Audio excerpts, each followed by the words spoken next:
আমি তো পুরোনো কথা মনে করছি। 21-এর পরে আমাদের বহু বিজেপি অফিসে টিএমসি লোকেরা তালা মারছিল।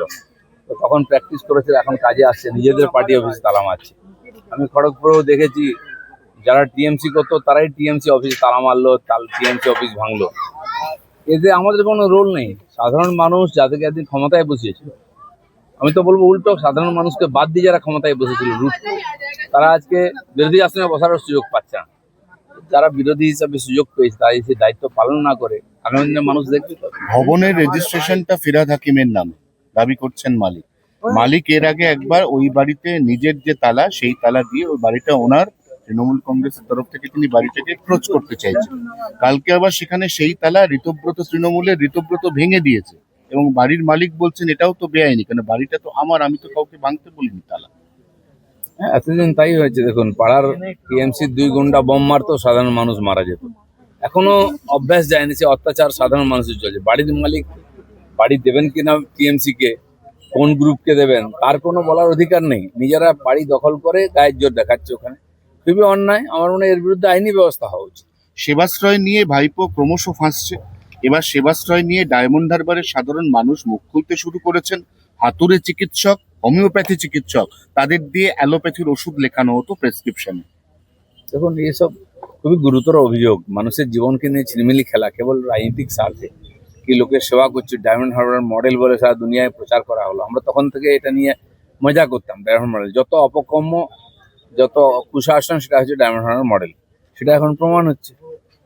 21শে জুলাই নিয়ে তদন্তের দাবি করে মুখ্যমন্ত্রীকে চিঠি দিলেন কাকলি ঘোষ দস্তিদার, একসময় মমতার ছায়া সঙ্গী।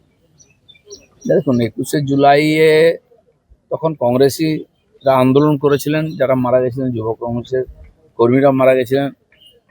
আমার মনে হয় আমাদের মুখ্যমন্ত্রীও তখন কংগ্রেসের সঙ্গেই ছিলেন। তারও অধিকার আছে গিয়ে বলার যে আমিও এর জন্য আন্দোলন করেছি। মমতা ব্যানার্জি এটাকে হাইজ্যাক করার দিন চালাতেন। যদি এটাকে মনে হয় সত্যি মানবতা বিরোধী কাজ করেছে সিপিএমের, সবার তাকে উদযাপন করা উচিত। কোনো একটা পার্টি হাইজ্যাক করবে কেন?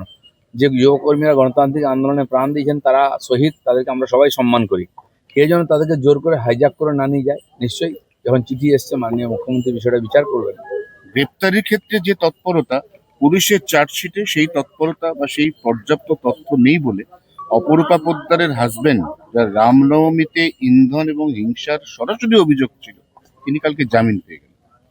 জানি না সরকার কি বলে, পুলিশ আগেকার অভ্যাস বা আগের কেস, তখন তো খুব হালকা করে কেস নেওয়া হতো, যেটুকু না করলে নয়। সে কেসের কোনো দম ছিল না। আমরা কিছু না বললেও আমাদের নামে কেস হয়ে যেত, বাড়িতে পুলিশ আসতো। সেই পরম্পরাটাকে এবার পাল্টাতে হবে। আমার মনে হয় আবার ডুপ্লিকেট সাপ্লিমেন্টারি চার্জশিট দেওয়া উচিত এসব লোকের বিরুদ্ধে। আর্জেন্টিনা বিশ্ব চ্যাম্পিয়ন দল, তাদের অবস্থা এখন টিএমসির মতো হয়ে যাচ্ছে। যে টিএমসির কথা এখানে পাতানো উঠতো, মানুষ সূর্য উঠতো, সেই টিএমসির অবস্থা দেখেছেন? 2 গ্রুপ হয়ে অফিস দখল করার লড়াই চলছে, কি অবস্থা। আর্জেন্টিনা সম্বন্ধে আমাদের খুব উচ্চ ধারণা ছিল, বিরাট শক্তিশালী দল। এটা অজ্ঞাত কুলশীল দেশ এসে তাদেরকে আটকে দিচ্ছে, এটা খুব চিন্তার বিষয়। কিন্তু এটা ঠিক যে যে দলটা বিশ্বকাপের মূল পর্বে পৌঁছেছে, সে এলাফেলা নয়। তো এরকম অনেক দেশ আছে যারা চান্স পায় না, ফুটবলে তারা এগিয়ে আছে। নতুন দল আসুক, খেলা নতুন হোক, আর প্রত্যেকবার বিশ্বকাপে কিছু না কিছু অঘটন হয়। আমরা এখন অঘটনের আশায় আছি।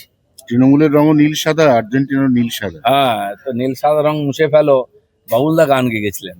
এবার লোকে সেই কাজটাই করছে। আমি ওনাকে খুঁজছিলাম যে নতুন গান লিখেছেন কিনা।